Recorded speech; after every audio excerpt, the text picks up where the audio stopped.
மேம்படுத்தப்பட்ட சமூக பொருளாதார வளர்ச்சியை அடைய மக்களுக்கு வழிகாட்டுவதே மக்கள் நீதி மையத்தின் முதன்மை பணி.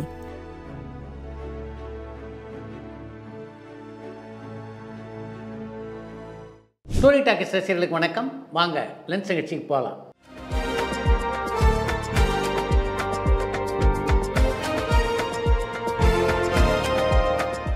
என்னம்மா முதல் கேள்வி?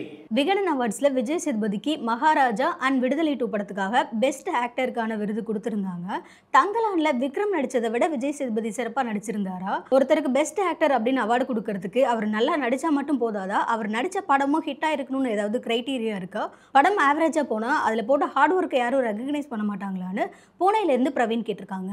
உங்களுடைய பார்வையில் எப்படி விக்ரம் மிகச்சிறந்த நடிகராக தெரிகிறாரோ அது மாதிரி ஆனந்தவனுடைய அந்த குழுவின் சார்பிலே மகாராஜா படத்திலே மிகச்சிறப்பாக நடித்திருந்த விஜய் சேதுபதி சிறந்த நடிகராக தெரிந்திருக்கிறார். அதன் காரணமாகத்தான் அவர்கள் அந்த விருதுக்கு அவரை தேர்ந்தெடுத்திருக்கிறார். இந்த இடத்துல இன்னொரு முக்கியமான விஷயத்தையும் குறிப்பிடணும் அப்படின்னு நான் விரும்புகிறேன். சென்ற ஆண்டின் சிறந்த நடிகராக ஆனந்தவுடன் மட்டும் இல்லை, பல நிறுவனங்கள் விஜய் சேதுபதியை மகாராஜா படத்துக்காக தேர்ந்தெடுத்திருக்கின்றன. இன்னொரு கேள்வி உங்ககிட்ட எனக்கு இருக்குது. விஜய் சேதுபதி சிறந்த நடிகர் என்பதிலே உங்களுக்கு ஏதாவது கருத்து வேறுபாடு இருக்கா? இயக்குனர் ஹரி மீண்டும் தனது பழைய ஃபார்முக்கு திரும்ப வரான்னு திருநெல்வேலியிலிருந்து கண்ணன் கேட்டிருக்காங்க. வெற்றி படங்களை கொடுப்பதற்கு இயக்குனர் ஹரி பழைய ஃபார்முலாவுக்கு தான் போகணும் அப்படின்னு ஏன் நீங்கள் நினைக்கிறீங்க? புது ஃபார்முலாவில் அவர் வெற்றி படங்களை கொடுக்க முடியாதா அல்லது கொடுக்கக்கூடாதா? சில வருஷங்களுக்கு முன்னாடி புதுசாக நிறைய டிவி சேனல்கள் ஸ்டார்ட் பண்ணிட்டு இருந்தாங்க. இப்போ புதுசாக எந்த டிவி சேனலையும் பார்க்க முடியலையே, நஷ்டம் அடையுதுன்னு எல்லாத்தையும் இழுத்து மூடிட்டாங்களா? ஃபியூச்சரில் டிவி சேனல்களுடைய நிலைமை எப்படி இருக்கும்னு நெல்லையிலேருந்து ஐயப்பன் கேட்டிருக்காங்க.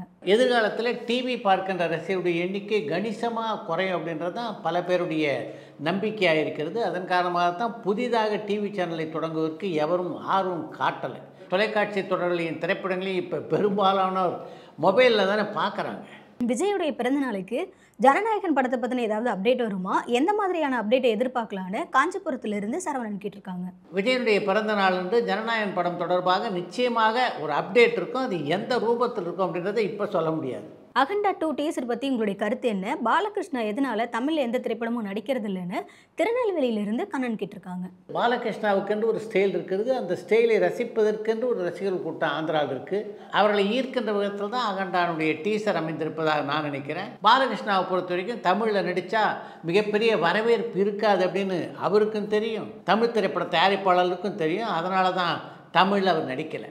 ரஜினிகாந்த், சிலம்பரசன், நிவின் பாலி இவங்க 3 பேரில் மணிரத்னத்துடைய அடுத்த படத்தின் ஹீரோ யாருன்னு காஞ்சிபுரத்திலிருந்து சரவணன் கேட்டிருக்காங்க. மணிரத்னத்துடைய அடுத்த படத்திலே இவர்கள் மூவரும் இல்லாமல் இருக்கக்கூட வாய்ப்புகள் இருக்குது. விமலுடைய பரமசிவன் பாத்திமா படம் வெற்றி படமாக அமைஞ்சுதா? அந்த படத்துடைய கதை பற்றி பல பேர் பலவிதமான கருத்துக்களை சொல்லிட்டு இருக்காங்க. உங்களுடைய கருத்து என்னன்னு திண்டுக்கல்ல இருந்து ஷேக் கேட்டிருக்காங்க. பரமசிவன் பாத்திமா படத்தை நான் பார்க்கல, அதனால் அந்த படத்துடைய கதை அமைப்பை பற்றி நான் விமர்சனம் செய்வது சரியாக இருக்காது. அந்த திரைப்படம் வசூலிலே வெற்றி பெறவில்லை என்பது உண்மை. விஜயுடைய கட்சியில் பிரபல நடிகர் நடிகைகள் யாரும் இன்னும் இணையாமல் இருக்காங்களே, அது ஏன்? பயமா இல்லை தொந்தரவான்னு சென்னையிலேருந்து சந்தனகுமார் கேட்டிருக்காங்க. விஜய் கட்சியில் இணைய போவதாக பல பிரபல நடிகர்கள் அறிவித்து அவர்கள் ஏதோ சேராத போல நீங்கள் இந்த கேள்வியை கேட்டிருக்கீங்க. அவருடைய கட்சியில் எந்தெந்த பிரபலங்கள் இணையப் போகிறார்கள் அல்லது பிரபலங்கள் இணையப் போகிறார்களா இல்லையா என்பதை பற்றியெல்லாம் எந்த செய்தியும் இதுவரையிலே இல்லை.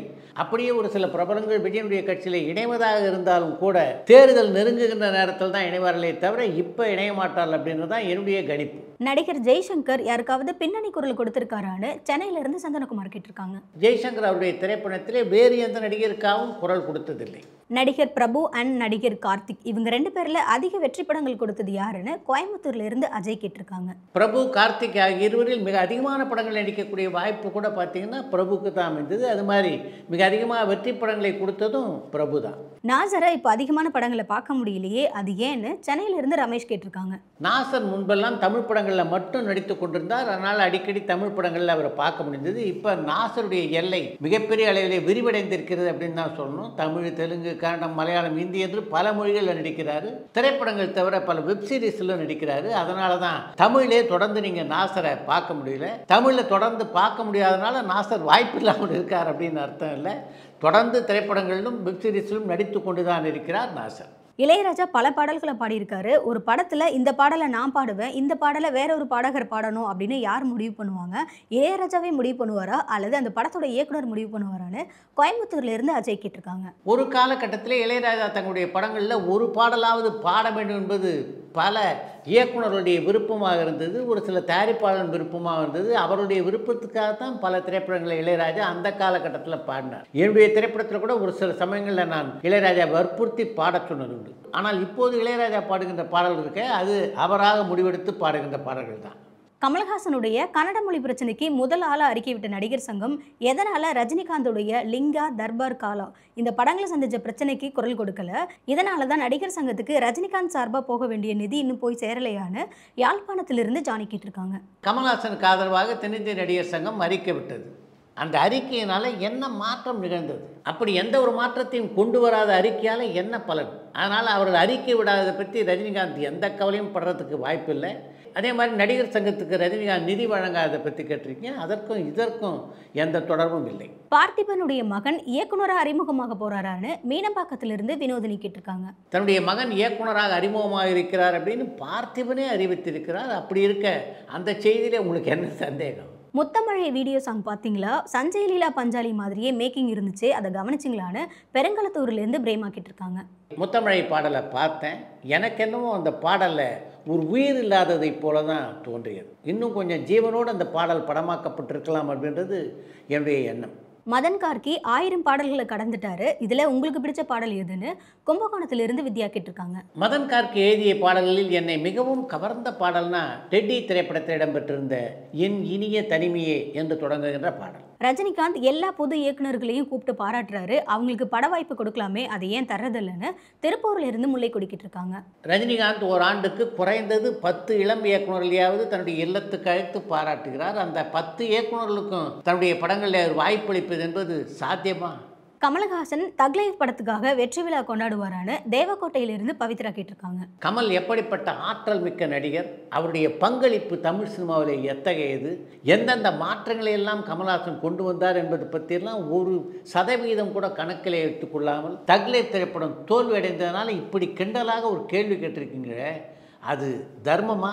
ஜோதிகா இப்போ என்னென்ன படங்களை நடிக்கிறாங்கன்னு தென்காசியிலிருந்து சௌமியா கேட்டிருக்காங்க. ஜோதிகா இப்போது எந்த திரைப்படத்திலும் நடித்து கொண்டிருப்பதாக தெரியல.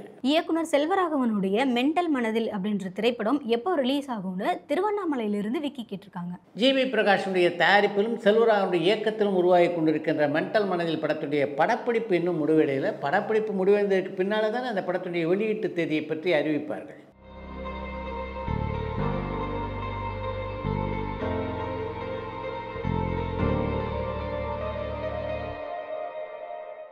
சில திரைப்படங்கள் தேட்டரில் சரியாக ஓடுறதில்ல, ஆனால் ஓடிடியில் மக்கள் நல்ல ஆதரவு தராங்க.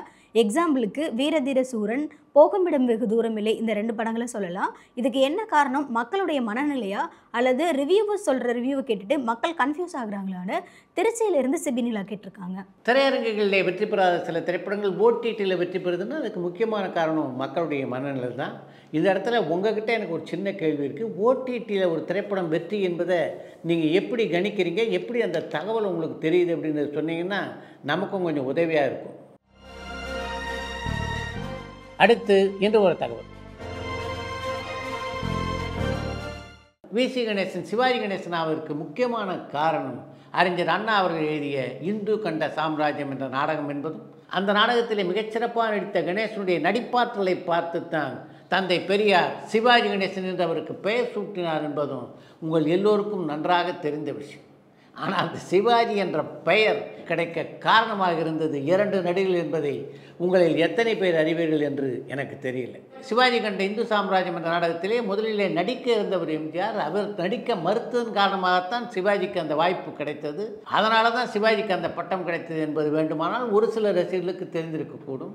அப்படி அந்த பட்டம் சிவாஜிக்கு கிடைக்க காரணமாக இருந்த இன்னொரு நடிகர் எஸ்.வி. சுப்பையா என்பதை பற்றி உங்களில் பலர் அறிந்திருக்க வாய்ப்பில்லை. சிவாஜி கண்ட இந்து சாம்ராஜ்யம் நாடகத்திலே எம்ஜிஆர் நடிக்க மாட்டார் அப்படின்றது முடிவான உடனே அந்த நாடகத்தில் நடிக்க எஸ்.வி. சுப்பையாவைத்தான் அணுகினார் டி.வி. நாராயணசாமி. உங்களுடைய இயக்கத்தை பொறுத்த வரைக்கும் அது சாமி இல்லை அப்படின்னு சொல்கின்ற இயக்கம். அதனால் உங்களுடைய இயக்கத்தின் சார்பாக நடைபெறுகின்ற அந்த நாடகத்தில் நான் நடிக்க மாட்டேன் என்று அந்த நாடகத்தில் நடிக்க மறுத்து விட்டார் எஸ்.வி. சுப்பையா. அன்றைக்கி அந்த நாடகத்தில் எஸ்.வி. சுப்பையா மட்டும் நடித்திருந்தார் என்றால் சிவாஜிக்கு அந்த பட்டம் போய் சேர்ந்திருக்குமா என்பது கேள்விக்குறிதான். கார்த்திகோட நிறைய படம் நடிச்சிருக்கீங்களா நீங்கள்? மிகப்பெரிய நடிகன். அவங்க அப்பா சாயலே இல்லை அவள். ஆமாம். என்ன பியூட்டின்னு அவங்ககிட்ட கலைஞர் எத்தனை முறை சந்திச்சிருக்கீங்க? முதல் வார்த்தை எங்களை சொன்னது, ம். கலைஞரை பார்க்குறேன், கட்சியில் சேர்றேன், தளபதி கூட வந்தார். உங்களுக்கு மன நிறைவை தந்த படங்கன்னு எது? பஞ்சதந்திரம் ஒரே சீன் தான், முன்னாடி பின்னாடி. ஆமாம் ஆமாம். ஆக்சுவலாக கிரேசி மோகன் அந்த வசனத்தை எழுதவே இல்லை. அந்த காலத்துக்கு சிவாஜியா, இப்போ கமல் அண்ணன், அடுத்தது மேம்படுத்தப்பட்ட சமூக பொருளாதார வளர்ச்சியை அடைய மக்களுக்கு வழிகாட்டுவதே மக்கள் நீதி மையத்தின் முதன்மை பணி.